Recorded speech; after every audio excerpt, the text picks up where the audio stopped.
ఓం నమో వెంకటేశాయ. గురువర్థానుదర్శన గురువర్థాదిదాపన గోవింద త్వమ్మాయయాస్మాన్ పురుషాదిరూపః సమ్మోహయస్యాత్మరతి ప్రహీణాన్ త్వం ప్రజ్ఞయాస్మాన్ సువికల్పరూపః సంతారయేరాత్మకృతాద్భవాద్భో అని భక్తజన మానస సరసీలు నివాసి అయిన శ్రీనివాస పరమాత్మని భక్తిగా ప్రార్థించుకుంటూ శ్రీ శుక్ల వారు ఉపదేశం చేసిన శ్రీమద్ భాగవతం యొక్క అధ్యయన కార్యక్రమాన్ని మనం ప్రారంభించుకుందాము. యథాప్రకారం శ్రీ గణేశ ప్రార్థనాదులతో ఈ కార్యక్రమానికి మంగళాచరణం చేసుకుందాం. శ్రీ గణేశ ప్రార్థన. శుక్లాంబరధరం విష్ణుం శశివర్ణం చతుర్భుజం ప్రసన్నవదనం ధ్యాయేత్ సర్వవిఘ్నోపశాంతయే. శ్రీ గురు ప్రార్థన. గురుర్బ్రహ్మా గురుర్విష్ణుః గురుర్దేవో మహేశ్వరః గురుః సాక్షాత్ పరం బ్రహ్మ తస్మై శ్రీ గురవే నమః. శ్రీనివాస ప్రార్థనా. సర్వాభరణభూషాయ సర్వాయుధధరాయ చ సర్వానుగ్రహకార్యాయ శ్రీనివాసాయ తే నమః. అథ సంకల్పః. అస్మాకం ఉపాత్త సమస్త దురిత క్షయ ద్వారా బుద్ధిశుద్ధ్యర్థం విద్యాభివృద్ధ్యర్థం భక్తి జ్ఞాన వైరాగ్యాది తదనుకూల సర్వసంపత్సమృద్ధ్యర్థం శ్రీ పరమేశ్వర ప్రీత్యర్థం శ్రీమద్భాగవత పాఠం కరిష్యామహే. అస్య శ్రీమద్భాగవత స్తోత్ర మహామంత్రస్య నారద ఋషిః బృహతి ఛందః శ్రీకృష్ణః పరమాత్మా దేవత బ్రహ్మబీజం భక్తిశక్తిః జ్ఞానవైరాగ్యే కీలకం. అస్మాకం శ్రీమద్భగవత్ప్రసాదసిద్ధ్యర్థే పాఠే వినియోగః ధ్యానం నారాయణామృతభరాయ విసంకటాయ వ్యాసప్రసూతశుకశౌనకసంఘటాయ సంసారవృక్షఫలభక్షరుజాంకటాయ క్షీరోదధిం మథన భాగవతం ఘటాయ.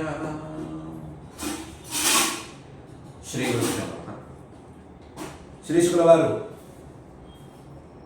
స్వర్గాన్ని వర్ణిస్తూ ఉన్నారు. స్వర్గాన్ని వర్ణించడంలో బలిచక్రవర్తి గారు ఇంతటి గొప్ప స్వర్గాన్ని ముట్టడించాడు అని చెప్పడం అనేది ఒక లక్ష్యంగా ఉంది. మరొకటి, మనలాంటి వాళ్ళకి మనం ఉన్న ప్రదేశం కంటే స్వర్గం అనేది ఉన్నతమైనది అని పరిచయం చేయాలి అనే భావన కూడా ఉన్నట్లే ఉంటుంది. దాని ప్రకారం స్వర్గాన్ని వర్ణిస్తూ హేమజాలాక్ష నిర్గచ్చత్ ధూమే నాగరుగంధిన పాండురేణ ప్రతిచ్ఛన్న మార్గే యాంతి సురప్రియాః అనే శ్లోకాన్ని 19వ శ్లోకాన్ని తెర మీద తీసుకొచ్చారు. ఆ స్వర్గంలో పెద్ద పెద్ద భవనాలు ఉన్నాయి కదా, ఆ భవనాలకి బంగారు కిటికీలు ఉన్నాయి. ఆ బంగారు కిటికీల నుంచి లోపల నుండి, భవనం లోపల నుండి కిటికీ నుంచి బయటికి తెల్లటి పొగ వస్తుంది. ఎందుకంటే లోపల వాళ్ళు మంచి అగరు ధూపం వేశారు. అగరు అనేటువంటి ద్రవ్యంతో మంచి వాసన వచ్చేటువంటి ధూపం వేశారు. ఆ ధూపం కిటికీల్లోంచి బయటికి వస్తుంది. బయటికి వచ్చినటువంటి ఆ ధూపం, ఆ పొగ ఈ రోడ్లన్నీ నిండేటట్లు చేస్తుంది. మొత్తం నిండిపోయింది. అనేక భవనాలు ఉన్నాయి, చాలా భవనాలు ఉన్నాయి. ఆ భవనాలకి అన్నిటికీ కిటికీలు ఉన్నాయి. ఈ లోపల ఉన్న వాళ్ళందరూ ఈ అగరు ధూపం వేశారు. వేసేసరికి బయటికి, లోపల నుంచి బయటికి ధూపం వచ్చింది, పొగ వచ్చింది.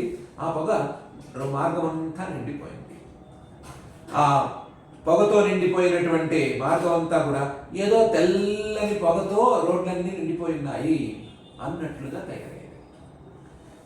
అలాంటి మార్గంలో సురప్రియ దేవతలకు ప్రియులైనటువంటి అప్సరస స్త్రీలు మెల్లమెల్లగా అడుగులు వేసుకుంటూ అందంగా నడుచుకుంటూ వస్తున్నారు. వాళ్ళు అడుగు తీసి అడుగు వేయాలి అంటే అగరు ధూపం ఉండాల్సిందే అన్నట్లుగా వాళ్ళంత సుకుమారంగా నడుస్తున్నారు. హేమజాలాక్ష నిర్గచ్చత్ ధూమేన అగరుగంధిన పాండురేణ ప్రతిచ్ఛన్న మార్గే యాంతి సురప్రియాః. ఇది కాక ముక్తావితానైర్మణిహేమకేతుభిః నానాపతాకావలభీభిరావృతాం శిఖండి పారావృత భృంగనాదితాం వైమానిక స్త్రీ కలగీతమంగళాం అనే తీరులో ఈ అమరావతి ఉంది. ఎక్కడ చూసినా సరే ముత్యపు పందిళ్ళు మొత్తం నగరం అంతా ఉన్నాయి. ఏ ఇంట్లో చూసినా సరే ముత్యపు పందిళ్ళు వేసి ఉంచారు. ఇంటి ముందు కూర్చోవడానికో లేదా ఇంటి ముందు అలంకారంగానో ఏదో విధంగా ముత్యపు పందిళ్ళు వేశారు. ఏ ఇంటి ముందు చూసినా, ఏ ఇంటి మీద చూసినా సరే మణి హేమ కేతుకి పెద్ద పెద్ద జెండాలు పెట్టి ఆ జెండాలకి మంచి మంచి రంగుల ధ్వజాలు కట్టి ఉంచారు. ఆ జెండా కొయ్యలకి బంగారంతో తాపడం చేసి ఆ తాపడం చేసిన వాటి మీద మణుల్ని పొదిగారు. మణి హేమ కేతుకి. ఇది కాక చిన్న చిన్న జెండాలను ఎక్కడ పెడితే అక్కడ కట్టారు.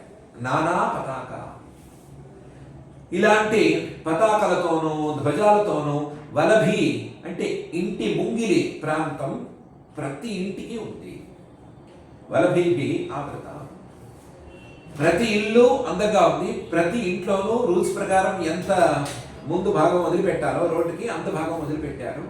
ఆ భాగాన్ని ముత్యపు పందిళ్లతోనూ మంచి మంచి ధ్వజాలతోనూ మంచి మంచి అందంగా ఉండేటువంటి చిన్న చిన్న జెండాలతోనూ చక్కగా అలంకరించి పెట్టారు.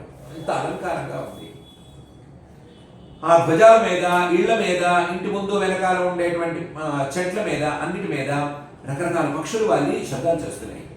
శిఖండి, పారావృత, భృంగ, నాదిత.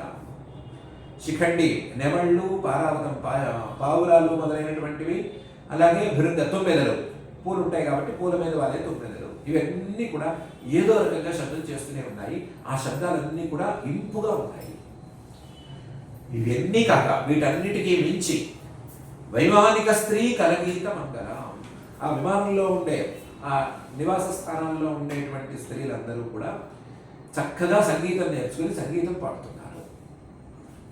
ఎలాంటి సంగీతం? ఏదో పిచ్చి పిచ్చి సంగీతం, ఆ సంగీతం ఈ సంగీతం కాదు. మంచి శాస్త్రీయ సంగీతం నేర్చుకుని అది పాడుతున్నారు. అది కూడా మంద్రంగా, మృదువుగా చక్కగా పాడుతున్నారు.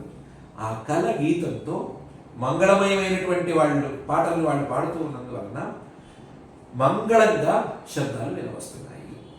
వైమానిక స్త్రీ కలగీత మంగళం. మొత్తం నగరం అంతా కూడా ఇలాంటి మంగళ శబ్దాలతో, మంచి శాస్త్రీయ సంగీతపు పాటలతో చక్కగా ఉంది. అది కూడా మందరంగా ఉంది. బయటికి వెళ్తే ఏదో ఆ డీజేనో ఏదో వస్తుంది కదా, ఓరెత్తిపోయే శబ్దం, అలాంటి పిచ్చి శబ్దాలు ఏమీ లేవు. వినసొంపైన శబ్దాలు, అందమైన పాటలు మాత్రమే ఉన్నాయి. ముక్తావితానైర్ మణిహేమకేతుభిః నానా పతాకా బలభీభిరావృతాం శిఖండి పారావృత భృంగనాదితాం వైమానిక స్త్రీ కలగీత మంగళం అనే తీరులో ఆ స్వర్గనగరం ఉంది. ఇవి కాక మృదంగ శంఖానక దుందుభిస్వనైః సతాల వీణా మురజర్ష్టి వేణుభిః నృత్యైః సవాద్యైః ఉపదేవ గీతకైః మనోరమాం స్వప్రభయా చితప్రభా. ఆ నగరం ఇలా ఉంది. ఎక్కడ పడితే అక్కడ మృదంగాలు లాంటి మంగళవాద్యాలు వినిపిస్తున్నాయి. శంఖనాదాలు అక్కడక్కడ వినిపిస్తున్నాయి. ఆనక దుందుభి లాంటి పెద్ద పెద్ద భేరులు లాంటి శబ్దాలు కూడా వినిపిస్తున్నాయి. ఇలాంటి శబ్దాలతోనూ సతాల వీణా మురగరుష్టి వేణుభి, తాళంలో ఒక లయలో నడిచేటువంటి, ఒక కాలక్రియతో నడిచేటువంటి వీణావాద్యాలు ఎక్కడ పడితే అక్కడ వినిపిస్తున్నాయి. మురజాలు అంటే మృదంగంలాగా ఉండేటువంటి వాద్యాలు అవి కూడా వినిపిస్తున్నాయి. సతాళం, తాళంతో సహా వినిపిస్తున్నాయి. ఎక్కడ తాళం తప్పట్లేదు వాళ్ళు. రిష్టి ఇలాంటి వాద్యాలు కూడా అలాగే వినిపిస్తున్నాయి. వేణు వాయిద్యం కూడా ఇలాగే వినిపిస్తుంది. ఫ్లూట్స్ కూడా ఇలాగే వినిపిస్తున్నాయి. అక్కడక్కడ నాట్యాలు జరుగుతున్నాయి. నృత్యై. ఆ నాట్యాలు ఏవి ఎలా పడితే అలా జరగటం లేదు. సవాద్యై. ఆ డ్యాన్స్ కావాల్సినటువంటి పార్టీ మొత్తం కూర్చుని అక్కడ పాడుతుంటే ఆ సవాద్యమైనటువంటి డ్యాన్సులు జరుగుతున్నాయి. నృత్యై సవాద్యై. ఇదంతా కూడా దేవతా స్త్రీలకు, దేవతా పురుషులకు సంబంధించినటువంటి వ్యవహారం. అయితే వీళ్ళు చాలరు అన్నట్లుగా గంధర్వలోకం నుంచి కొంతమందిని గంధర్వులను తెప్పించారు. వాళ్ళు వాళ్ళ ప్రతిభను చూపిస్తూ వాళ్ళు కూడా పాటలు పాడుతున్నారు. దాంతో ఉపదేవ గీతకై, దేవతలకు దగ్గరగా ఉండేటువంటి గంధర్వులు పాడే పాటలతో మొత్తం స్వర్గం అంతా కూడా అందమైన శబ్దాలతో నిండిపోయింది. మనోరమం, చాలా మనోహరంగా ఉంది. ఎక్కడా చెవులకి ఇబ్బంది కలిగించేటట్లుగా, వాడంతా ఏదో బెదురు పుట్టేటట్లుగా శబ్దాలు లేవు. అహోరెత్తించే శబ్దాలు, చెవులు పగిలిపోతాయేమో అన్నంత శబ్దాలు, ఏం చేయాలో తోచక పిచ్చెత్తినట్లు ఎగరాలనిపించేటువంటి శబ్దాలు, ఇలాంటి శబ్దాలు లేవు. మంచి అందమైన వినసొంపైన చెవులకి ఎంత వింటే ఇంపుగా ఉంటుందో అంత ఇంపైన శబ్దాలతో స్వర్గం అంతా మనోహరంగా ఉంది. స్వప్రభయ జితప్రభ, తన వెలుగులతో ఈ స్వర్గం మొత్తం వెలుగులనన్నిటినీ గెలిచినట్లుగా ఉంది. తన వెలుగులతో మొత్తం మిగతా నగరాలనే కాదు, మిగతా గ్రహాలని, గోళాల్ని, సూర్యుణ్ణి, చంద్రుణ్ణి, నక్షత్రాల్ని వీటన్నిటినీ గెలిచినట్లుగా తగతగతగలాడుతూ మెరిసిపోతోంది. అలాంటి స్వర్గ నగరాన్ని బలిచక్రవర్తి గారు ముట్టడించాడు. మృదంగ శంఖానక దుందుభిస్వనై సతాల వీణా మృగర్ష్టి వేణుభి నృత్యై సవాద్యై ఉపనేవ గీతకై మనోరమాం స్వప్రభయా జితప్రభ. ఇలాంటి స్వర్గాన్ని బలిచక్రవర్తి గారు ముట్టడించాడు అని ఆయన చెప్పబోతుంటే మనలాంటి వాళ్ళు ఎవరో పక్కలో చేరి, అయ్యా స్వర్గం అంటున్నారు, బాగుంది అంటున్నారు, అందులోనూ పాటలు అంటున్నారు, డ్యాన్సులు అంటున్నారు, అప్సరసలు అంటున్నారు, దానికి వెళ్ళి దారి ఏంటి, ఎవరు వెళ్తారు ఎవరు వెళ్ళరు అని కాస్త చెప్పరాదా అని అడిగినట్లున్నారు. అందుకని యాం న వ్రజంత్యధర్మిష్ఠాః ఖలా భూతద్రుహశఠాః మానిన కామినో లుబ్ధాః ఏభిర్హీనా వ్రజంతి యత్ అని ఒకే ఒక శ్లోకాన్ని శ్రీ శుక్ల వారు తీసుకొచ్చారు. ఆ స్వర్గ నగరానికి అధర్మిష్ఠాః, ధర్మం తప్పేవాళ్ళు, అధర్మం చేసేవాళ్ళు ఎప్పటికీ వెళ్ళరు. యాం న వ్రజంతి అధర్మిష్ఠాః. ఖలాః, నిష్కారణంగా పక్క వాళ్ళకి అపకారం చేసేవాళ్ళు అడుగు కూడా పెట్టలేరు. భూతద్రుహ, అకారణంగా పోలీస్ అకారణంగానైనా సరే చుట్టూ ఉండేటువంటి ప్రాణులకి ద్రోహం తలపెట్టే వాళ్ళు ఉంటారు కదా, వాళ్ళు అసలు ఆ వైపు కూడా వెళ్ళలేరు. ఖలాహ, పక్క వాళ్ళని మోసం చేసి కాలం గడుపుతూ ఉంటారు కదా, పక్క గడుపుకుంటూ ఉంటారు కదా, అలాంటి వాళ్ళైతే ఆ దిక్కు కూడా వెళ్ళలేరు. మానినహ, ఎంతసేపటికి మేమే గొప్పవాళ్ళం, మేమే తెలివైన వాళ్ళం అని అనుకుని వేదం చెప్పిన మాట, శాస్త్రం చెప్పిన మాట వినకుండా మాకు తోచిందే ధర్మం అని చెప్పుకునే వాళ్ళు ఉంటారు కదా, వాళ్ళు తల కూడా అటువైపు పెట్టి పడుకోలేరు. కామినహ, ఎప్పుడు ఈ చిన్న చిన్న కోరికలతోనే సతమతమైపోయే వాళ్ళు ఉంటారు కదా, వాళ్ళ ఊహ కూడా అటువైపుకు వెళ్ళదు. లుబ్ధాహ, ఎప్పుడు పక్కవాడి సొమ్ము నాకుతూ కూర్చుందామని అనుకుంటారు కదా, పక్కవాడి సొమ్ము కావాలని అనుకుంటారు కదా, వాళ్ళకైతే ఆ వైపుకి ఊహ కాదు కదా, కనీసం అటువైపుకి తలపెట్టేటువంటి యోగ్యత కూడా ఉండదు. యాం న వ్రజంతి అధర్మిష్ఠాః ఖలాః భూతద్రుహః శఠాః మానినః కామినో లుబ్ధాః ఏభిర్హీనాః వ్రజంతి యత్. ఈ దోషాలేవి లేకపోతే తప్పనిసరిగా వెళ్ళగలుగుతారు. అధర్మిష్ఠాగా కాకుండా ధర్మిష్ఠ, కేవలం ధర్మమే ప్రధానం అని అనుకునేవాళ్ళు వద్దనుకున్న స్వర్గానికి చేరుతారు. వాళ్ళు చేసుకునేటువంటి పుణ్యాలకి స్వర్గం అనేది వాళ్ళ కోసం తెరిచే ఉంటుంది. పక్క వాళ్ళకి అపకారం కాకుండా ఉపకారం చేసేవాళ్ళు ఉంటారు కదా, అలాంటి వాళ్ళకి స్వర్గం తలుపులు ఎప్పుడూ తెరుచుకునే ఉంటాయి. మన చుట్టూ ఉండేటువంటి ప్రాణులకు అపకారం చేయకూడదు, ద్రోహం చేయకూడదు, వాటికి ఉపకారమే చేయాలి, వాటికి ఎంతో కొంత సేవ చేయాలి అనుకునే వాళ్ళు ఉంటారు కదా, వాళ్ళకి ఎప్పుడు స్వర్గం తలుపులు 24/7 తెరిచే ఉంటాయి.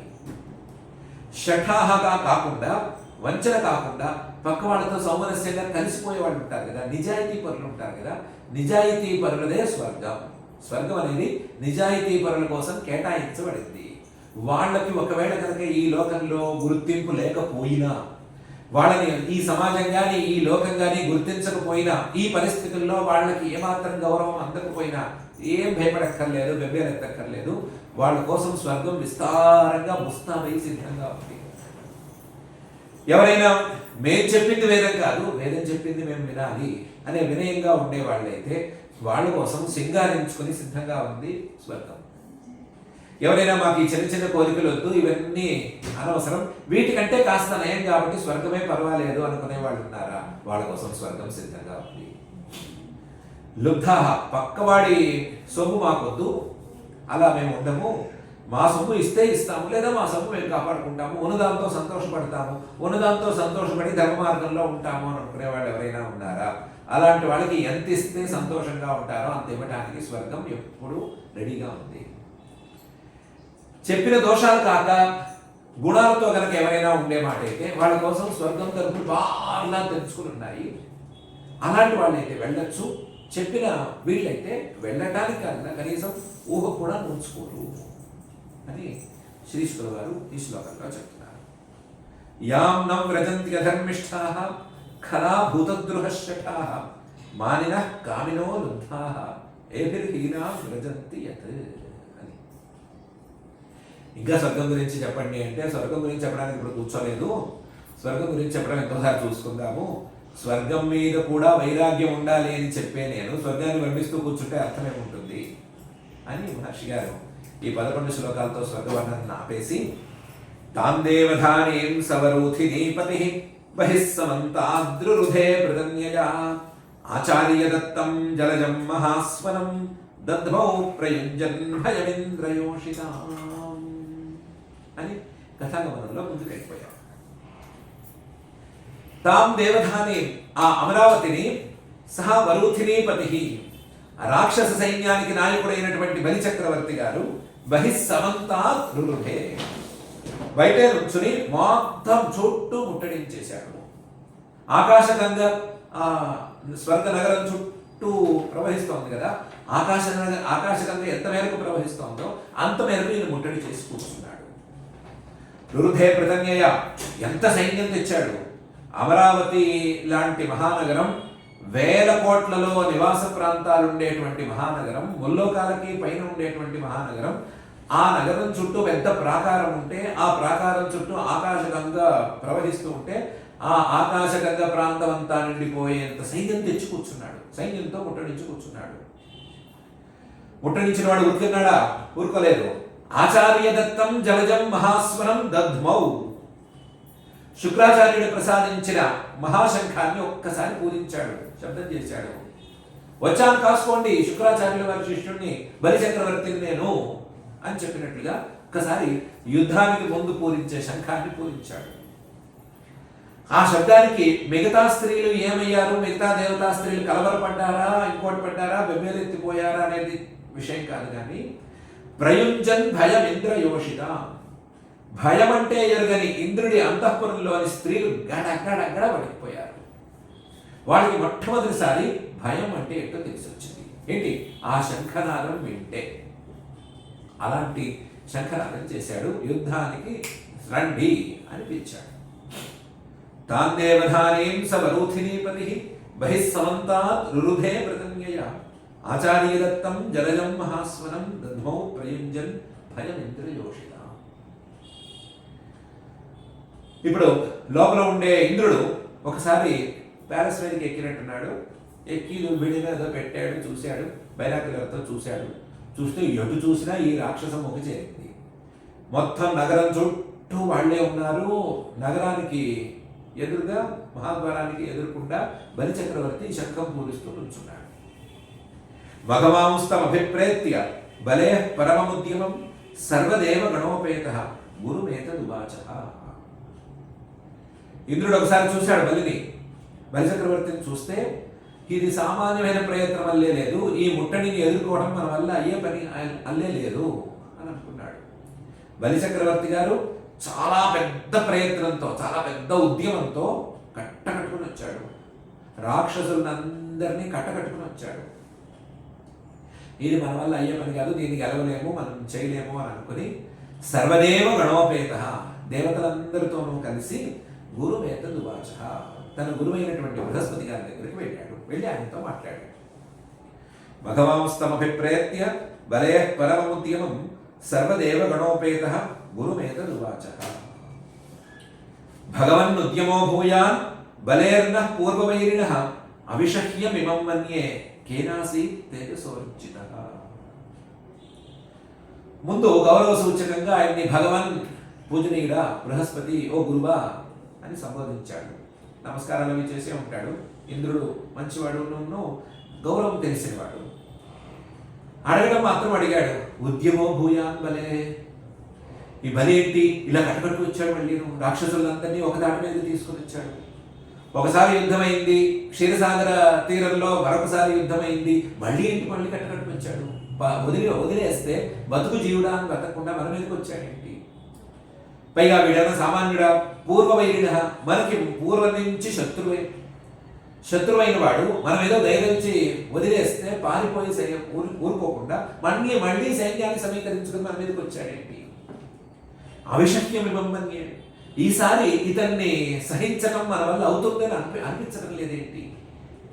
కేనాసి తేజసోర్జిత, అసలు నేను దెబ్బ కొడితే, వజ్రాయుధంతో దెబ్బ కడితే దిమ్మ తిరిగి నేల కరుచుకొని మట్టి కరిచిన వాడు ఏదో తీసుకువెళ్ళమంటే నారద మహర్షి గారి అనుమతితో తీసుకువెళ్తే అక్కడెక్కడో ఉపచారాలు చేస్తున్నారు అని అనిపించుకున్నవాడు ఇంత బలంగా ఎలా వచ్చాడు? ఇంత తేజస్సుతో ఎలా వచ్చాడు? ఇంత సమృద్ధిగా ఎలా వచ్చాడు? ఇతనికి బలము, సమృద్ధి ఇవన్నీ ఎక్కడి నుంచి వచ్చినాయి? భగవన్నుద్యమో భూయాన్ బలేర్న పూర్వవైరిణ అవిషహ్యమిమం మన్యే కేనాసి తేజస్వర్జిత. ఎందుకంటే నైనం కశ్చిత్ కుతోవాపి ప్రతివ్యోఢుమధీశ్వర పిబన్నివ ముఖేనేన లిహన్నివ దిశోదశ దహన్నివ దిశోదృగ్ధి సంవర్తాన్ని విమోత్థిత. వాడు బలం చూస్తే, దూరం నుంచి చూస్తేనే తెలుస్తోంది కదా. నైనం కశ్చిత్ కుతోవాపి ప్రతివ్యోఢుమధీశ్వర. ఎటువైపు నుంచి పంపించినా సరే, ముందు నుంచి కానీ వెనక నుంచి కానీ పక్కన నుంచి కానీ ఎటువైపు నుంచి పంపించినా, ఎవరిని పంపించినా సరే ఆ బలి చక్రవర్తిని సహించగలరు, ఎవరైనా సహించగలరు అని అనిపించట్లేదు. ఆయన్ని సహించడానికి, ఆయన్ని అడ్డుకోవడానికి, ఎదిరించడానికి ఎవ్వరికీ సామర్థ్యం లేదు అని అనిపిస్తోంది. ఎలా ఉన్నాడు? పిబన్నివ ముఖేనేదం, తన నోటితో మొత్తం స్వర్గాన్ని తాగేస్తాడేమో అన్నట్టుంది. స్వర్గాన్ని మింగేట్లున్నాడు. లిహన్నివ దిశోదశ, మొత్తం తన నాలుగుతో మొత్తం 10 దిక్కుల్ని నాకేస్తాడేమో అన్నట్లున్నాడు. ముఖ్యంగా నా మీద కోపమో ఏం పాడో దహన్నివ దిశోదృగ్భి, తన కళ్ళతో మొత్తం 10 దిక్కుల్ని కాల్చి మార్చేసి బూడిద చేస్తాడేమో అన్నట్టున్నాడు. ఒక మాటలో చెప్పాలంటే సంవర్తాగ్ని విమోత్థిత, ప్రళయకాలంలో ఉండే అగ్నిలాగా ఇతని పైకి లేచి ఇక్కడికి వచ్చాడు. ప్రళయకాలంలో అగ్నికి ఏ నీరు పోసి చల్లారుస్తాము? ఆ అగ్నిని చల్లార్చడం ఎవరి వల్ల కాదు కదా, దాన్ని ఎదుర్కోవడం ఎవరి వల్ల కాదు కదా, బాడీ మసైపోవడం తప్ప చేసేది ఏం లేదు కదా. అలాగే ఇతను తయారయ్యాడు. నైనం కశ్చిత్ కుతో వాపి ప్రతివ్యోఢుమధీశ్వర పిబన్నివ ముఖేనేదం లిహన్నివ దిశోదశ దహన్నివ దిశోదృగ్భి సంవర్తాన్ని విమోత్థిత.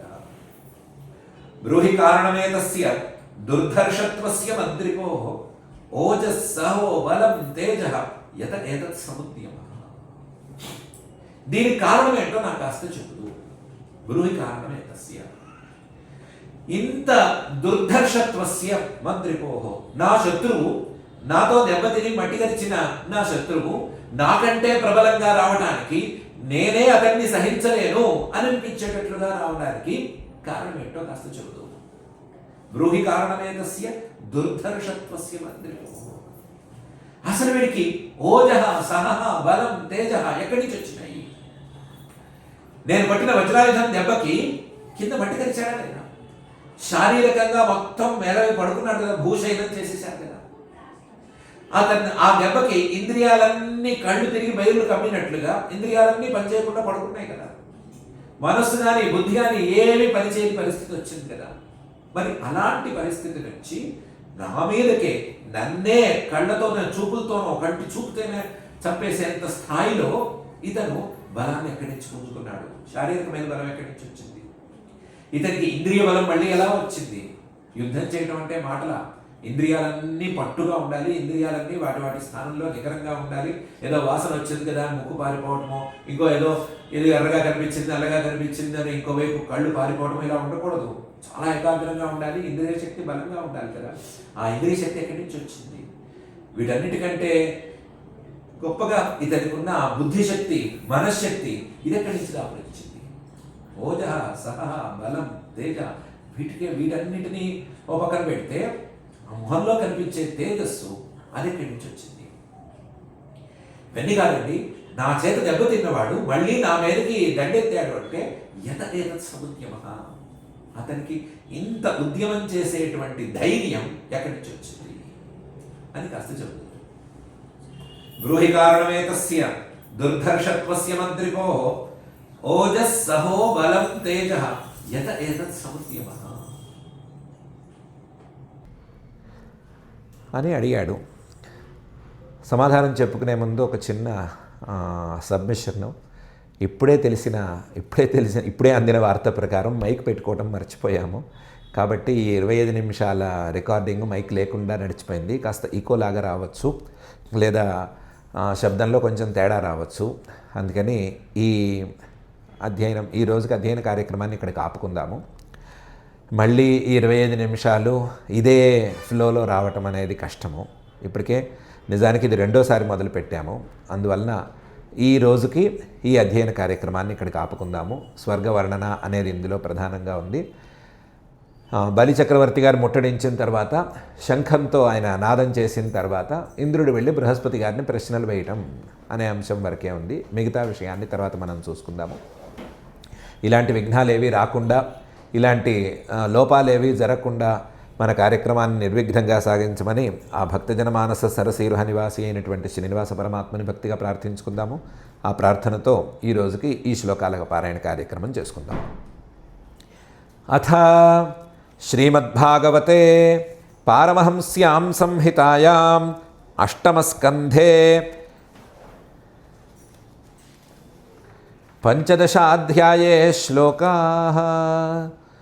హేమజాలాక్ష నిర్గచ్చత్ ధూమేనాగరుగంధినా పాండురేణ ప్రతిచ్ఛన్న మార్గే యాంతి సురప్రియాః.